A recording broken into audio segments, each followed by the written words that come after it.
Setelah hari Sabat lewat, menjelang menyingsingnya fajar pada hari pertama minggu itu, pergilah Maria Magdalena dan Maria yang lain menengok kubur itu. Maka terjadilah gempa bumi yang hebat, sebab seorang malaikat Tuhan turun dari langit dan datang ke batu itu, dan menggulingkannya, lalu duduk di atasnya. Wajahnya bagaikan kilat, dan pakaiannya putih bagaikan salju. Dan penjaga-penjaga itu gentar ketakutan, dan menjadi seperti orang-orang mati.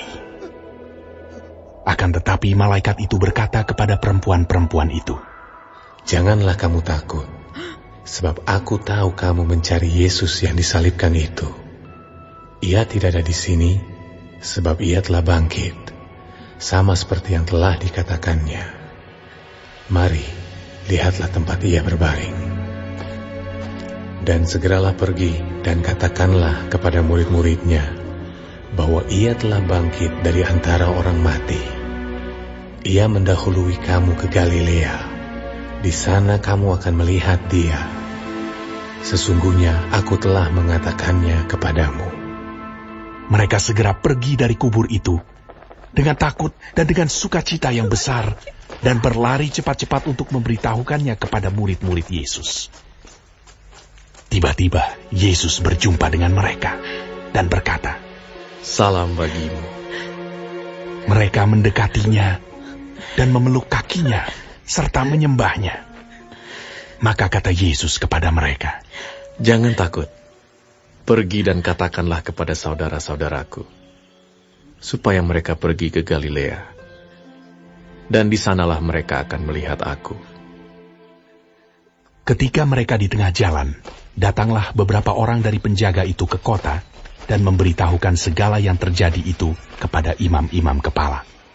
Dan sesudah berunding dengan tua-tua, mereka mengambil keputusan, lalu memberikan sejumlah besar uang kepada serdadu-serdadu itu, dan berkata, "Kamu harus mengatakan bahwa murid-muridnya datang malam-malam dan mencurinya ketika kamu sedang tidur. Dan apabila hal ini kedengaran oleh wali negeri, kami akan berbicara dengan dia, sehingga kamu tidak beroleh kesulitan apa-apa." Mereka menerima uang itu dan berbuat seperti yang dipesankan kepada mereka. Dan cerita ini tersiar di antara orang Yahudi sampai sekarang ini. Dan ke-11 murid itu berangkat ke Galilea, ke bukit yang telah ditunjukkan Yesus kepada mereka. Ketika melihat dia, mereka menyembahnya, tetapi beberapa orang ragu-ragu. Yesus mendekati mereka dan berkata, "Kepadaku telah diberikan segala kuasa di sorga dan di bumi. Karena itu pergilah, jadikanlah semua bangsa muridku, dan baptislah mereka dalam nama Bapa dan Anak dan Roh Kudus. Dan ajarlah mereka melakukan segala sesuatu yang telah kuperintahkan kepadamu. Dan ketahuilah, aku menyertai kamu senantiasa sampai kepada akhir zaman."